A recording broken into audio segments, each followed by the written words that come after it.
بسم اللہ الرحمن الرحیم۔ السلام علیکم دوستو۔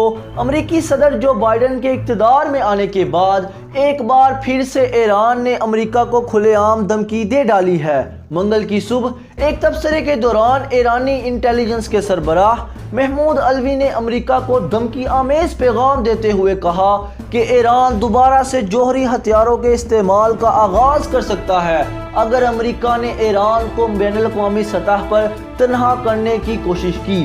یہ ایک بہت سنگین بیان تھا۔ اس بیان سے ایک مرتبہ پھر سے ایران اور امریکی نئی حکومت کے مابین تعلقات میں کشیدگی پیدا ہو گئی ہے۔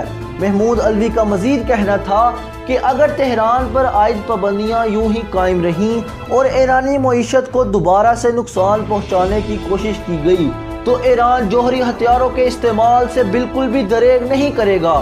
ایران نے ہمیشہ سے ہی جوہری پروگرام کو پرامن اور تعلیمی مقاصد کے حصول کے لیے استعمال کیا ہے، لیکن اگر کسی نے ایران کو ایسا کرنے پر مجبور کیا تو اس میں ایران کا کوئی قصور نہیں ہوگا بلکہ اسے ایسا مجبور کرنے والے قصوروار ہوں گے۔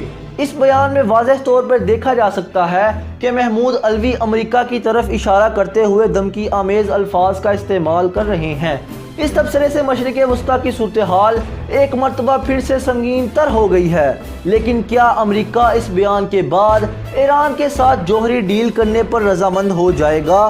محمود علوی نے تہران پر عائد کن پابندیوں کا ذکر کیا ہے اور کیا اسرائیل اس سے فائدہ بھی اٹھا سکتا ہے؟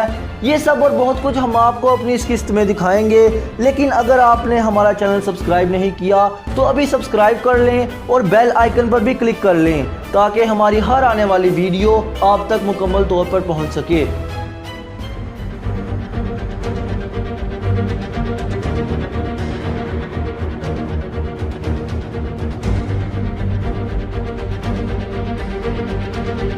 14 جولائی 2015 میں ایران اور امریکہ کے درمیان جوہری ڈیل قائم کی گئی تھی جسے سابقہ امریکی صدر ڈونلڈ ٹرمپ نے 2018 میں ختم کر دیا تھا۔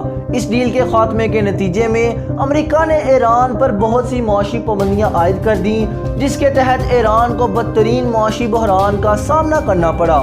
اب 2021 میں امریکی صدر جو بائیڈن سے امید کی جاتی تھی کہ وہ اقتدار میں آنے کے بعد ایران کے ساتھ منسوخ جوہری ڈیل کو دوبارہ سے شروع کریں گے، لیکن بائیڈن انتظامیہ کی جانب سے کوئی جواب نہ ملنے کی صورت میں ایرانی انٹیلیجنس کے سربراہ محمود علوی کو دنیا کے سامنے آ کر جوہری ڈیل سے متعلق دوبارہ بات کرنا پڑی۔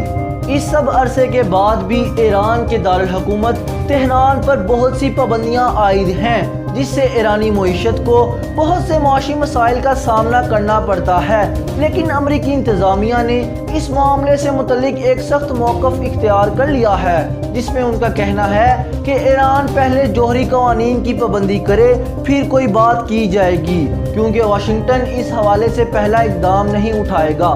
کچھ ماہرین اس حوالے سے یہ بھی خیال کرتے ہیں کہ امریکی انتظامیہ چند ماہ بعد ایران میں ہونے والے الیکشنز کی منتظر ہیں۔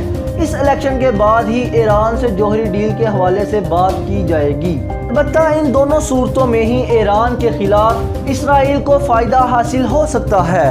فائدہ کچھ اس طرح سے کہ اگر ایران کی امریکہ کے ساتھ کوئی جوہری ڈیل طے نہیں پاتی تو وہ ایران پر پابندیاں عائد کروانے میں کامیاب رہے گا جس سے ایران کی معیشت کو شدید دھچکا لگے گا۔ دوسرا یہ کہ اگر ایران کی امریکہ کے ساتھ کوئی جوہری ڈیل طے پا جائے تو اسرائیل اس صورت میں ایران پر پریشر ڈال سکتا ہے کہ وہ لبنان اور عراق میں موجود مختلف تنظیموں کی مالی معاونت سے باز رہے، جس سے ایران کی لبنان اور عراق میں موجود مضبوط ترین پروکسیز کو کمزور کیا جا سکے گا۔ معاملہ جو بھی ہو، لیکن اس سب سے ایران کی قومی سالمیت اور معیشت کو نقصان پہنچنے کا خدشہ ضرور ہوگا۔ اگر آپ کو ہماری یہ تحقیق پسند آئی تو ویڈیو کو لائک کریں اور کمنٹ سیکشن میں اپنی رائے کا اظہار ضرور کیجیے۔ اگلی ویڈیو تک کے لیے اللہ نگہبان۔